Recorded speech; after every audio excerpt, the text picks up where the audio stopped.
তোমার কথা মতো আমি গৌরকে দেখবো।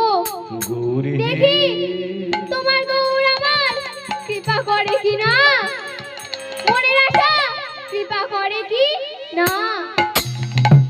তখন মা পদ্মা শুরু করলে পূজা অর্চনা, আর বলছে গৌর